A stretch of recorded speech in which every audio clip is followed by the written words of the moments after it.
FTW.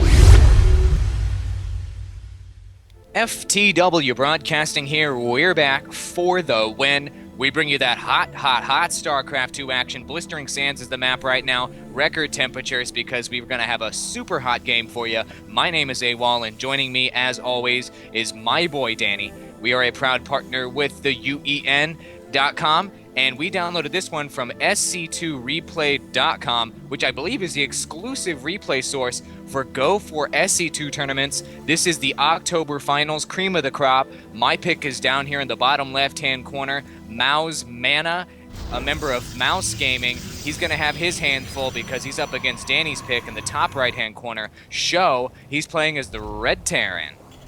Yeah, absolutely, and I'm really happy to be casting the ESL October finals again. We haven't gotten as many ESL games as I would have liked recently. We've been a little busy. It's fun to get back on that horse. These games are always exciting, and I'm actually, as much as I am a huge Terran fan, I'm actually happy to see a non-Terran on Terran match, because I think we've casted about 1 million of those at this point. Yeah, well, Terran is super popular because they're super powerful. TVP is always interesting. And speaking of P, we got a probe moving across the map here from mouzMana, moving right across. He's going to get that early scouting advantage, and he'll be able to take a nice look around before a Marine comes out. Yeah, absolutely. He's going to be up there, no problem, and he's going to see that the Sjow is not doing anything too out of the ordinary right now. He's just simply getting his barracks up, getting his refinery up at about 13. And so it's always good to get that scout out there early. You want to make sure there's no crazy weird Reaper rush, which has actually been toned down in the patch. They changed it so you needed a supply depot before you could build a racks, which is a very controversial change, but it did go through and has kind of almost essentially shut down that Reaper rush. But you also want to get out there, watch out for those proxy barracks, those nasty bunker rushes. We see them really hot worker-on-worker action, which we do love to see. The probe cowardly running away before his shields are on. Pretty standard for a probe. And meanwhile, the Marine's going to take care of business. The probe's he's going to get away. He's running as fast as he can without feet. I'm still not sure how they do that. Meanwhile, the second racks is going up for Sjow, so it looks like he's going to go probably pretty heavy Marines, maybe a Marauder too with a, there's a tech lab, so we are going to see a Marauder probably. So probably a pretty early push, but he's going to get a handful of Marines and a Marauder, and we're going to see him rolling out across this desert. Not a bad idea, and we see a Zealot coming out from mouzMana right now. His Cyber just finished. He's researching warp gate technology. He's probably going to bust out that Stalker or Sentry next. Probably going to do that standard one of each type of gateway unit thing at the beginning of the game. Yeah, there's the Stalker that I was talking about. And check out that pylon over there by the Destructible Rocks. We've seen that by oh no, the probe at the Xel'Naga Watchtower. Oh, he ate it. 2 Marines taking him out. He was just trying to take a look around on his coffee break. Somehow they psionically drink coffee in their machine. That doesn't make sense. But that pylon by the Destructible Rocks I was talking about, great job. Great way to have vision of those rocks and see if your enemy's trying to push in the sneaky way. Yeah, absolutely. And like you said, that Stalker is now out and a Sentry is out. Always good to just get a mixture of gateway units because they are really good and they all complement each other very, very well. You want to get that Zealot out early because you just need some sort of protection against that early rush. And then the Sentry and the Stalker, just foundation of your army. Sentry, especially Sentries, win games. It looks like we've got a new probe up here taking over that Xel'Naga Watchtower. I guess he really wants to hold that Xel'Naga Watchtower. We're very, very important. We see there's a Reaper for Sjow coming up. He's going to take out that probe. Oh, I'm sorry, probe. That is 2 probes down at that Xel'Naga. That Xel'Naga is a bloodbath right now. He's just running around with that Reaper now. Like I said, the Reaper rush has kind of been shut down a little bit with those changes, but Reaper can still be a very, very good unit to scout with, so, which is what he's doing. You see he's got himself queued up to the various Xel'Nagas and the various expansions. He's going to see this pylon up here at the natural. We're going to know that the natural is going to be getting going probably relatively soon. So it's always good. Use a Reaper. They're still super fast. Go ahead and use them to see what's going on. Information is power, and it will and can win you games. It sure can, and he spots that natural expansion. Sjow right now building up a huge early game force, not really diving too deep into his tech tree. It looks to me like he's going to try to push out early. He should probably move out. I mean, he sees his opponent does have that natural expansion, which means he is going to be behind on army count, and pulling up that unit tab right now, and he is definitely ahead. There's 4 sentries here, however, for mouzMana, which means he will be able to do some nice force fielding, but with 12 Marines and 4 Marauders on the map, not much you can do to hold that back, and I think looks like he just heard what I said, and Sjow should move across the map here and attack. If he doesn't, Mouz is going to start pulling ahead in this economy. Yeah, absolutely. But you do see that Sjow has put down his expansion as well. He was well aware that even if this push doesn't work, he's going to need to have a backup plan. So he's actually getting his expansion up. Smart move. But meanwhile, Mana saw with that observer, so he saw this army. He is aware of it. And he knows that it could be moving out at any time. It's surprising that Sjow has not decided to move in. He's decided to get his starport up. He's also getting a siege tank out. I just saw a siege tank come rolling out. There it is. One siege tank here is a really nice little bit of spicing to this army, even without siege mode. He's not researched siege mode yet. But it's a little bit of extra damage out there. Tanks do a very good amount of damage even outside of siege mode, especially if they're even more mobile. And he's actually getting another Hellion. Looks like he's going to go for just a nice mix, a little bit of a little bit of extra spice with these factory units to go with these just really nice bio ball here.